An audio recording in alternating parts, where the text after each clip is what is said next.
Zach? Yeah, let's go. I got my stuff.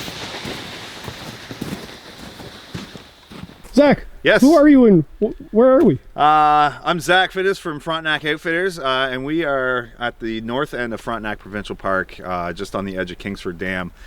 There's a little creek that runs through here that separates Kingsford Lake and Devil Lake to the east of us. We got the permit. We visited the park office. We got our permit. We're going to go and try some hot tent in Frontenac Provincial Park tonight. So it's gonna be good. Weather's extremely mild. I mean, I think we're getting down to maybe about 0 degrees tonight. So I don't know. It's going to be more of a sauna than a hot tent, I think. You're not getting naked. Yeah, maybe. Your wife warned me about you. Yeah. Yeah, I'm really looking forward to it. I've never hot tented before. I've cold tented a few times, but I'm excited for trying out this experience. So it should be good. Nobody better than to do it with the man Kevin Callan himself. So If he calls me Uncle Kev, I'm going to kill him. Uncle Kev, come on, you ready to go? Oh man.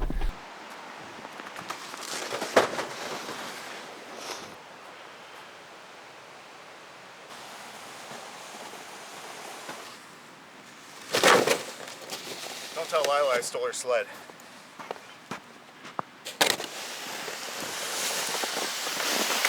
That's his daughter. It's middle of January, and we need snow. We need more snow. Oh man, open water here too. Crap. All right, 200 meters in, I'm exhausted. So yeah, this is a really nice area of the park. The north side, Devil Lake up just to the east of us. The Molten Lake Gorge is fairly close to here. If we have time today or tomorrow morning, maybe we'll go and check it out. Really beautiful spot though. Is this your idea to bring all the wood?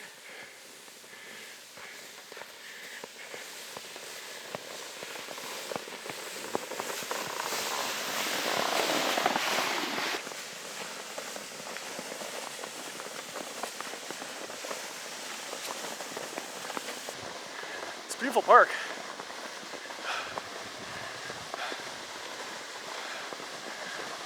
Really nice park. Lots of wood too, so even though we took some in, it's nice to know that some good burnable wood around us. Nice hardwood forest. Awesomeness.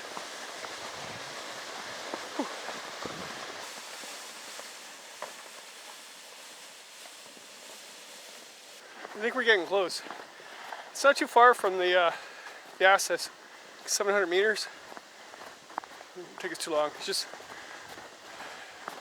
going a little difficult because of the snow conditions. Not too bad. Most likely because I'm out of shape. I'm old. I'm good though. It's nice to get out. Man, really nice to get out. So it's a little bit different here. Frontenac Provincial Park has different rules for winter camping. In all of the provincial parks that I know in Ontario, you actually do not camp at designated campsites. You can camp anywhere you want except a designated campsite. Usually I go into a lowland area with lots of dry standing wood, get out of the wind. And yeah, if you go to a regular use summer campsite in a park, you probably won't find enough wood. Frontenac though, you actually have to stay on the campsites, the backpacking campsites and the canoe sites. I don't know why. There was no one in there parked to ask, but that's why we're hauling in to the campsite. Oh. Going downhill now.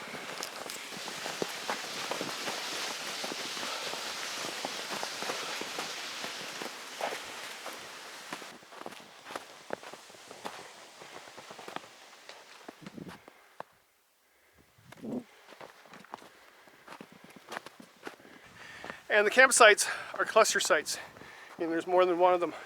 I mean, there's nobody else here. But yeah, just gotta go downhill. Wait a minute. Okay, here we go. Yeah, so the campsites are cluster sites, so there's more than one of them, and we're the only ones here though. But yeah, in the summer I've been here where you have to camp near other people. So just know that. Why don't I just let it go? Taking your So this is campsite 11, home sweet home.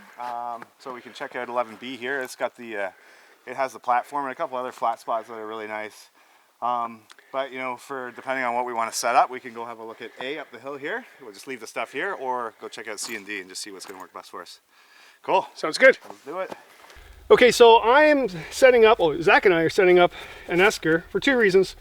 One is I live in Canada. I love snow trucker, but a lot of Canadians can't get a snow trucker. Well, they can get it, but it's pretty expensive to be shipped over. So they're getting Eskers, which are made in Canada, near Toronto. So I asked my buddy Tim from Canadian Outdoor Equipment. He uses an Esker when we go out. I use the snow trucker. And he said, yeah, I got a lot of questions about setting the Esker up. And you always set it up when we go on a trip. And I don't. He goes, well, here, use mine, set it up. Dag nabbit, Zach.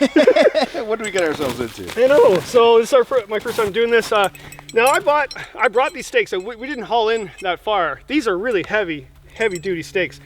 But the main reason I brought these is because there's lack of snow this year, and you need snow to put up a hot tent proper. You need the snow to assist you in staking and putting down the edges and stuff. So I knew I wouldn't be able to do that with the amount of snow we have. So I brought these stakes, but it is so warm. Like, look, this is in mid-January. Look at. That's crazy. That's insane. Yeah. I don't have to hammer that in. That's wrong. Global warming. Climate change is a thing. Yeah. Now Zach is going to go in the middle. All right. And prop it up. There's a piece of metal there that goes underneath it. Oh yeah, don't forget that. There you go. Good luck. And there's I'll see you on the other side. All right. I'll just stand here all night like this. Okay.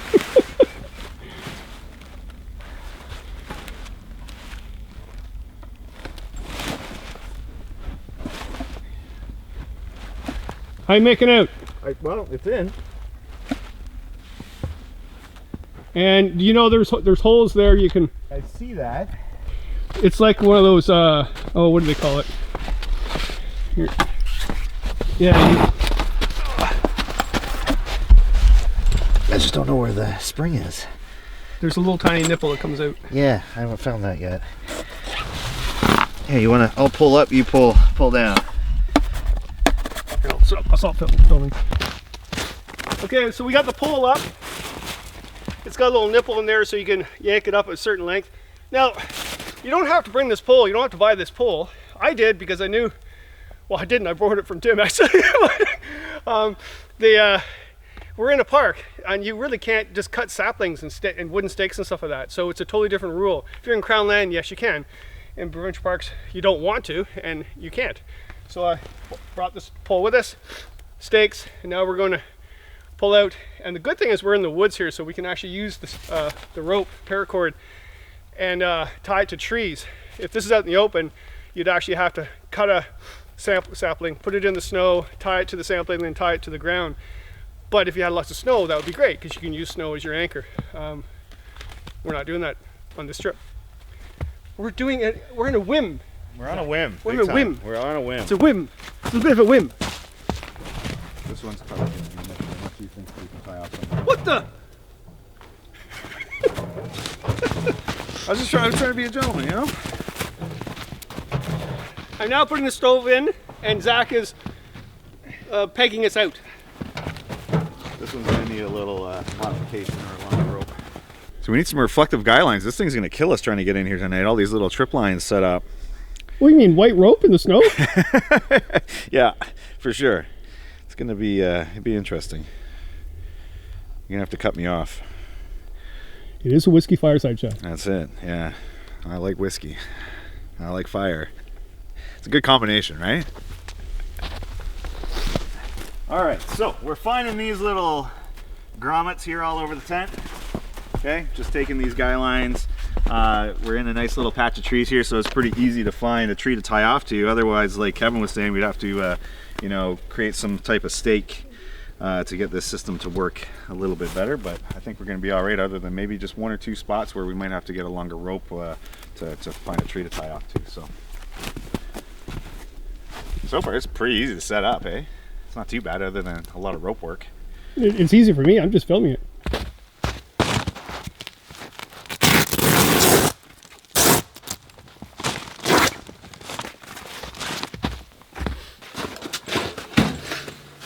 Okay, it's a little bit different. This one's a little bit different. I usually put the elbow on, then the pipe goes out, but that's not going to happen on this one. So that's going to go first. Bring that back a bit. And then the elbow, like that. I'm going to have to bend that elbow up. And I'm going to have to cut this open a little bit bigger. This is for a smaller pipe, but all you should do is just cut it with your knife and make it bigger. So, all right, I'm going to figure this out. Cool.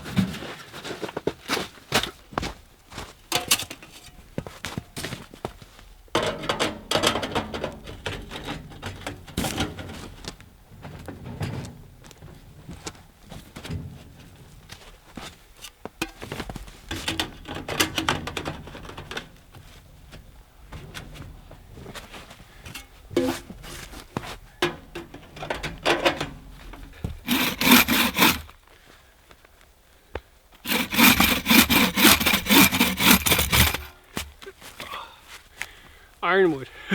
That is a find. That is the hardest, densest hardwood in this forest right now. Ironwood. That's going to burn real well tonight.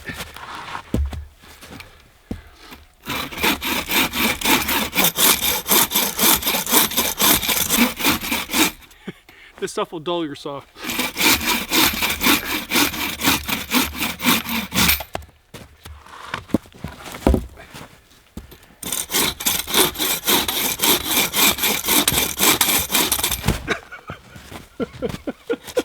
I can't see, my glasses are all fogged up. That's the worst, eh? Whoa!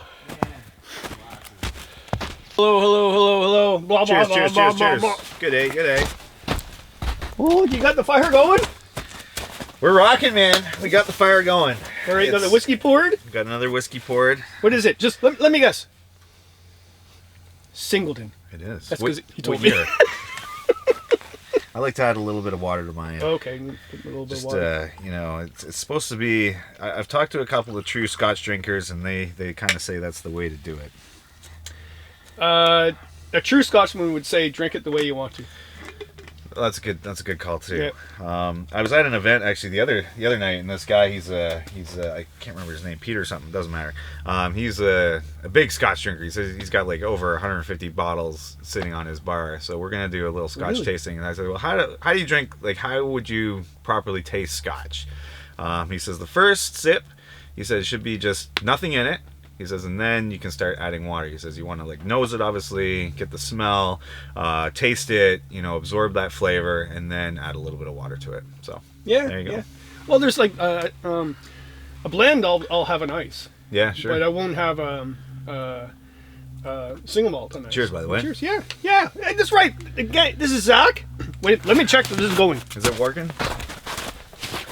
All right, so what's so special about Frontenac? Now, Frontenac is actually just north of Kingston, and Kingston is just east of Toronto. Yeah, so we're kind of like smack dab between Ottawa and Toronto.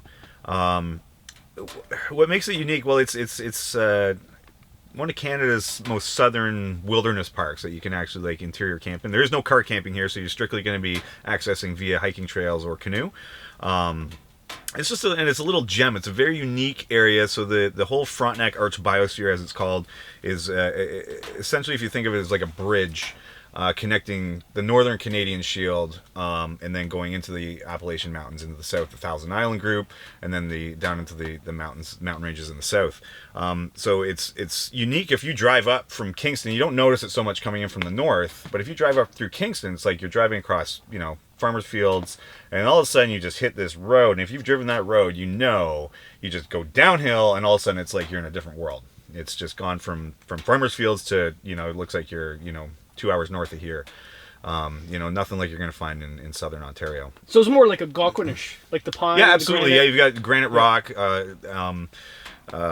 pine trees and hardwoods all kind of mix. And the other unique thing is, you know, you get all these different species of trees. Like you noticed a tree, you're like, this is what was it? A blue beech. A blue beech. Yeah, and you're like, that should not be here. Yeah, well, I guess, I'm not a tree guy. I don't know my trees. I wish I knew them more. But I was like, oh. And yes, so it was a blue beech. A blue beech. So that's when the conversation came up. I was like, oh, well, this is, you know, it's Frontenac Arch Biosphere is known for that. It's a UNESCO heritage site, blah, blah, blah. But it has, all this unique flora and fauna, different species of birds that will migrate through here that, you wouldn't necessarily normally find in these areas. Lizards and reptiles. The black rat snake. The black rat snake, yeah. It's the only snake that goes up in trees. Yeah, in here, in Ontario. Yeah. So, and it's an endangered species, and it's an absolutely very docile snake, but it's beautiful. Like, if you can get up close and look at one, like, from afar, they look like a very black snake, but when you actually get up close to them, they have this really very subtle but very cool looking diamond pattern kind of scattered across their scales, and they look phenomenal. But they can climb like crazy. They're an egg-eating snake for the most part, I think. So they climb up trees into birds' nests and stuff. But a friend of mine said, when he was at the park office booth, so there was one in the foam booth, but it was like gone up like a straight brick wall. Like, it was like really clinging onto a 90-degree brick wall. He's like, he couldn't believe it. That's crazy. Who would the snake be calling? I don't know. Calling Uber. Uber Eats, maybe? Sorry. Deliver some eggs? Seriously, this is my first singleton. I even spilled it on the ground. It's like, oh. Our second one. We had the first one off camera. Oh, shh.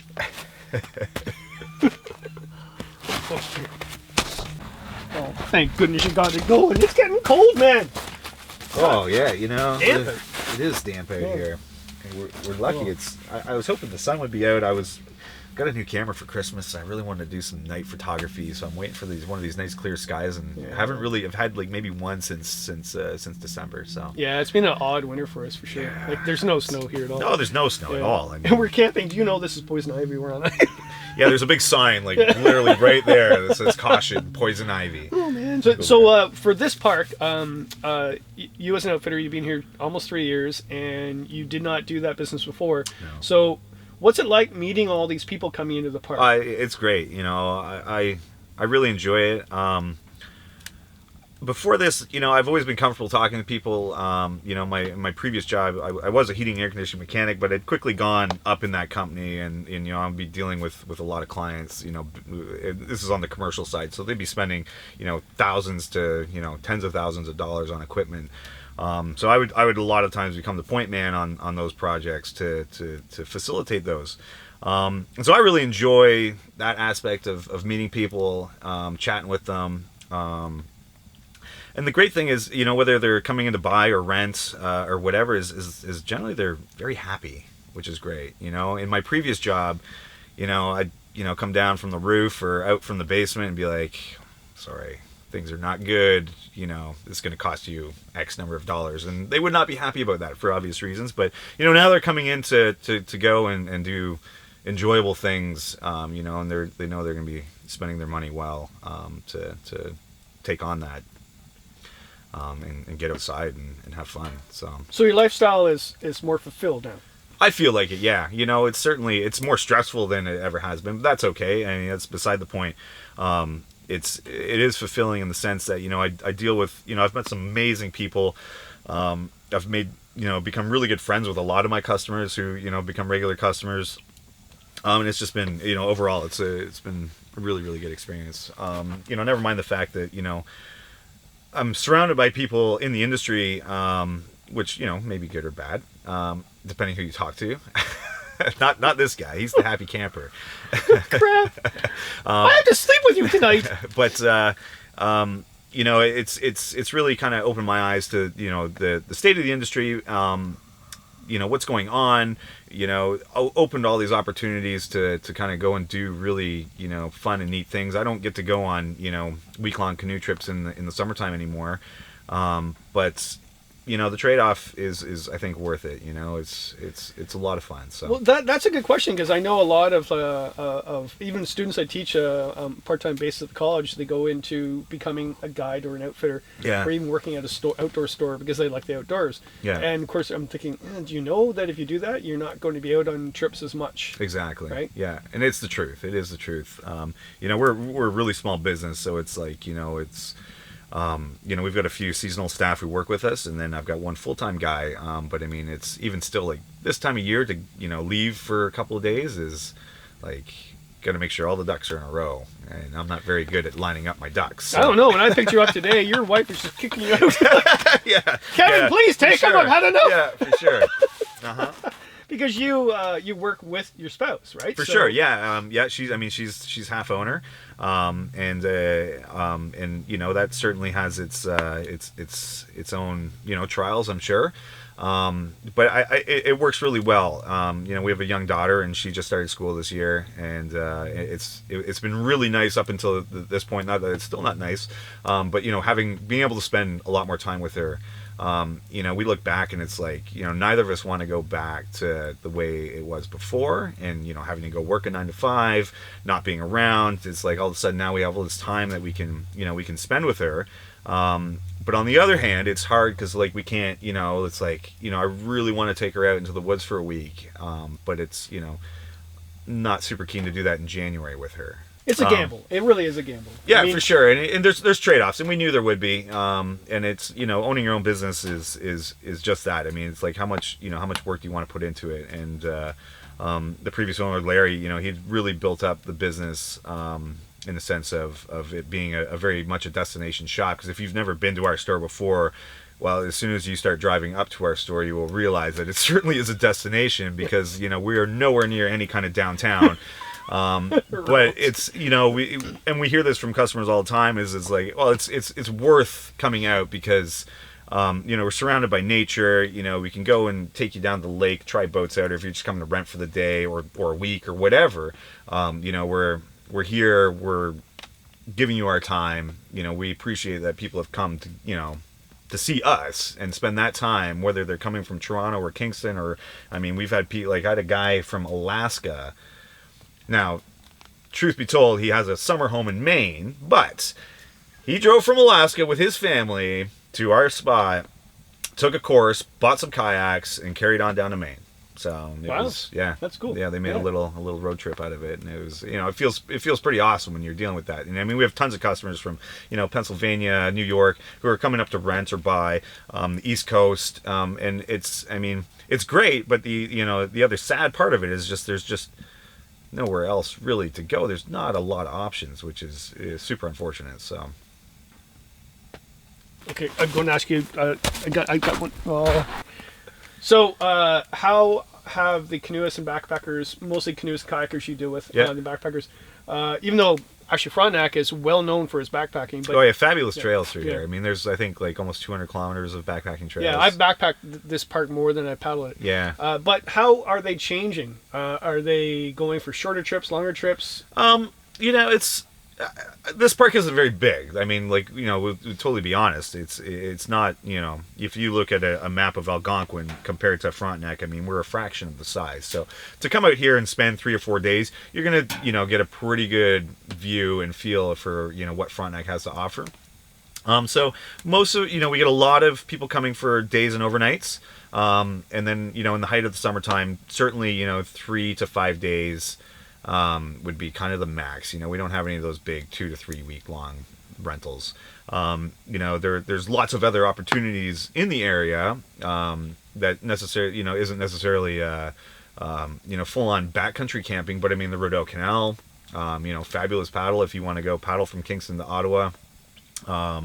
You know, the North Frontenac Highlands, which is just north of us, just includes, which I think you've written about, Crotch Lake. Yeah, great. The Depot Lakes are stone's throw from us as well. Yeah, they're great spots. Yeah, so you know, there are a lot of different places within the region, you know, that you can go and explore as well. You know, Bon Echo's not too far from us. I mean, that's Charleston Lake, absolutely. Murphy's Point is another beautiful spot. So I mean, we're Charbet Lake, which is just north of us. I like that park. Yeah, so many beautiful areas. You know, a lot of car camping, obviously, but you know, even some of these parks still have, you know, some more backcountry access spots. So Charleston Lake and I think Murphy's Point as well have canoeing sites. They do, yeah. Which are fabulous. I mean, like, and I think that's a really good way as well as Frontenac to, you know, introduce people into you know, wilderness tripping, in that sense, because you don't have to worry necessarily about portages or overly difficult portages or what to bring.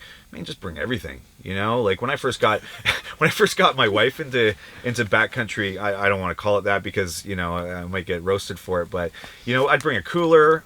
We'd have cold beer or wine and awesome food, and that's how I kind of hooked her onto it. And from there we progressed into some more leaner setups where it's like, okay, well, this time we need to worry a little bit more about weight because it's not just a 100-meter portage down a cart trail, right? So but opening up those experiences to folks, I think is really critical, and get them away from the car camping, right? If you enjoy car camping, I can almost guarantee you're going to enjoy backcountry camping even more, because you're kind of out here on your own. You have this sense of being alone. You don't have the neighbors RV beside you with the generator running and the dog barking and the kids running. I mean, the kids running around is great, but there's not like a pack of 50 of them rolling down on their bicycles giving you the dirty look, right? Yeah, so people walking through your campsites. Yeah, it's you just don't run into those types of things. So you have a very intimate setting, and I don't know. There's something really nice about it. I mean, most of your viewers, people who are watching, I'm sure quite understand that, because this is why we do it. But in the same sense, it's like we need to be reminded. We need to be reminded, and we need more people. We need more people doing it. There's so much opportunity out here, and heading further north. I mean, there's just so many spots. There's the obvious routes that are really popular, whether you're coming to Frontenac or going to Algonquin. I mean, like, there's but I mean, it takes 1-2 portages and all of a sudden you ain't seeing anybody anymore, right? They're gone. If you start off with just canoeing into a site, you're probably going to see a lot of other people, because that's all they have to do is just canoe to their site. You probably see motorboats, but the second that you get onto a lake that has no cottages, no motorboat access, it gets really quiet, and it is really, really nice. Yeah, well, like, especially in the wintertime here, well, there's no one here. No, there's no one here. I mean, even though they're cluster sites, well, they're not clustered. The sites. This one's actually really nice. Yeah. So I mean, Frontenac, and that's wait. Yeah. That's important stuff. So Frontenac has a kind of made of a. Where's the scotch? Oh, it's over here, my friend. Okay. Has a bit of a funny reputation in the sense that a lot of people don't like it because it has these cluster sites. And I don't disagree with that. It is really nice to kind of get somewhere and, have your own little slice of heaven and not have to worry, if you have somebody beside you. And in the height of the summer, it can, it can, if you get a ratty group, because it is very easy to access, it may impede on your trip a little bit, but parks like this are great for folks who want to kind of get out and try it, whether you're first learning how to go canoe camping or hiking, and staying overnight, or winter camping, right? I mean, it's the access here is incredible. Yeah. I can't believe they plow all those roads. Like, yeah, for sure. I mean, we're 700 meters from a car right now, and we feel like we're in the middle of nowhere. 10 kilometers away. We hauled in. Actually, the hell you took me up. I'm glad we're only 700 meters. Oh my lord, man! Days away from help. So I mean, that's kind of the beauty of it. It is very accessible for anybody who wants to come and try backcountry. Because winter camping, especially hot tenting, is where to park. That's the number one problem. It's like, where do you park your vehicle where it's not going to be issued with. Better say that again. Oh my lord! It's just. It's that 15-year-old stuff, right? It's called hauling wood out of the woods, and it's where the issue about hot tenting and winter camping to a lot of people is where to park. Yeah. And there we were. We basically went, and it was all plowed, sanded, even though they're back roads, like they're all twisty-twiny, whatever. But then we parked there, and then we hauled in, camped here, and then we'll haul out, and it's perfect. Yeah, really perfect. No, it's super easy. And it's such a great location. I don't know if there's a lack of campsites, I think, that are available at the park. Not necessarily for the wintertime. certainly for the summertime, it's starting to become a lot more popular than it was. When I first started coming here, probably about 15 years ago, like I could just show up in the middle of summer and it wouldn't be an issue. There'd be somewhere I could go and camp. Yeah, you can't do that now. You cannot do that now, which is, I mean, it's good. I mean, we want the park to be busy. But now we're running into this problem where there's not enough sites. So there is a small little rumor rolling around that there are supposed to be, I think, about half a dozen more individual private sites coming. I don't know if it will be this year. I can't comment on that. I have nothing to do with it, but that is the rumor. It's supposed to be coming. So hopefully it happens sooner rather than later, because I would love to see that. So in this whole region too, you got tons of other places, and you have Crown Land. Like I have tons of places north of here I go to. Like, well, Puzzle Lake, it's a non-operating park, Yep. but I go there and I go winter camping just down the road from that off Gravel Road. I don't forget the lake, but it's just Crown Land. yeah. So there's tons of places to go, and it is a Algonquinish like. So if you live in Ottawa, Kingston, or Toronto, whatever you look. Yeah, this whole region from basically north of Kingston, it kind of, if you look at a topographic map, and you can see this kind of V that starts from Kingston and starts heading up towards the Ottawa Valley and Halliburton, and that is the Frontenac Arch biosphere, which basically connects, and it all just kind of channels down right through here. So we have this small section that starts kind of right here, and then starts leading up towards like the Puzzle Lake area that way. Doesn't venture off too far that way until you get a little further north of Highway 7, and it really starts to kind of jut out that way towards Renfrew in the Ottawa Valley. But certainly, you go north of here. My dad's just north of Charlotte Lake, and I mean, he's actually right across the road from Crotch Lake, and I mean, it's absolutely beautiful up there. I mean, A true story, by the way. Crotch Lake is called that because there was a township north of it, and it was just north of Belly Button south of Belly Button Center. True story. True story. There we go. Okay, Yeah. so I've had, I don't know how many people say, like, why is it named called Crotch Crotch Lake? Like, who would name that? I'm like, I don't know. I'm like, you think 100 years ago, crotch probably wasn't, referred to as the same thing, the old crotch in the road, right? Oh, Like, they're more vulgar back then than we are now.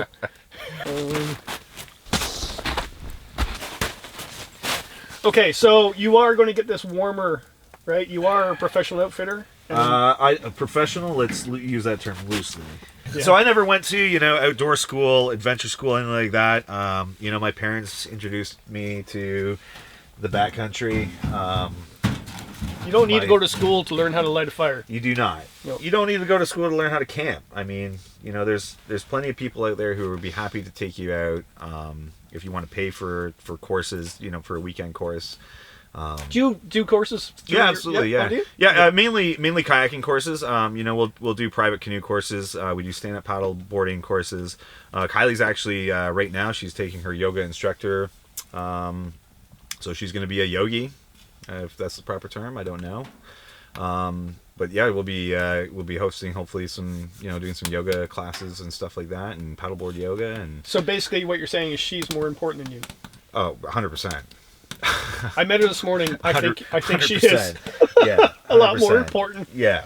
Yes, she seems to be very organized. She's highly organized. I am not. I would say I'm the idea guy, and she's the one who gets stuff done. I'm like, I got this great idea.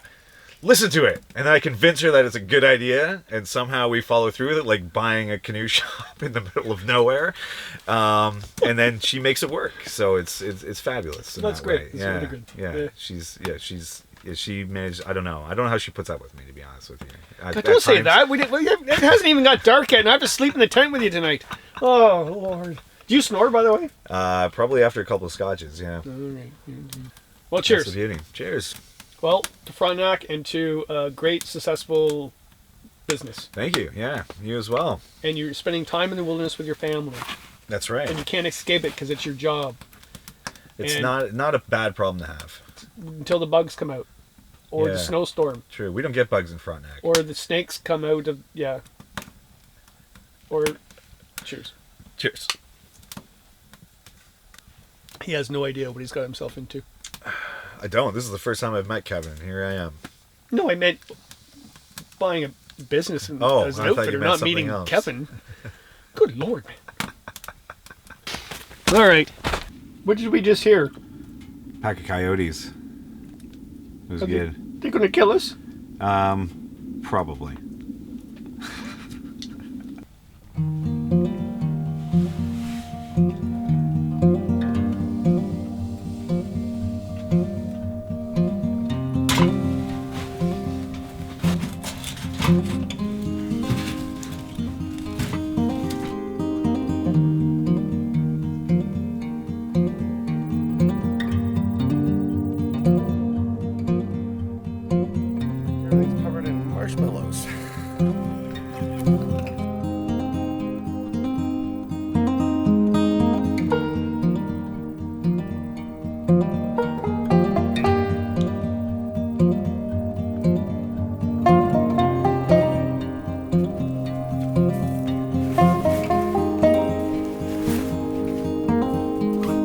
Okay,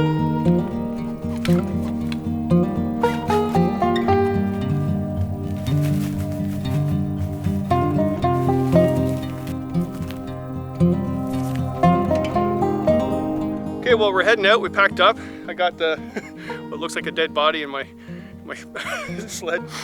That's what's called a trunk? No. What did I call it? Big red bag. Big red bag. Yeah, the dead body carrier. And yeah, snowed last night. Beautiful. Snow's coming down through the trees. It's going to be a sticky haul with this sled. I don't know about Zach's, but when you get a fresh snow, these tend to stick. I didn't bring my wax with me, so it might be a little bit more difficult. But I think it's mostly downhill, right? Yeah, we could probably slide right down the hill. Woo! Love that. Beautiful park, beautiful country, great outfitter, nice guy. Drank most of my whiskey last night though, so I got a bit of a problem with that, but you know, that happens. I'm just joking. Well, that was a whiskey chat. A whiskey chat at Frontenac Provincial Park with Frontenac Outfitters. Awesome!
Well, we did ask for snow.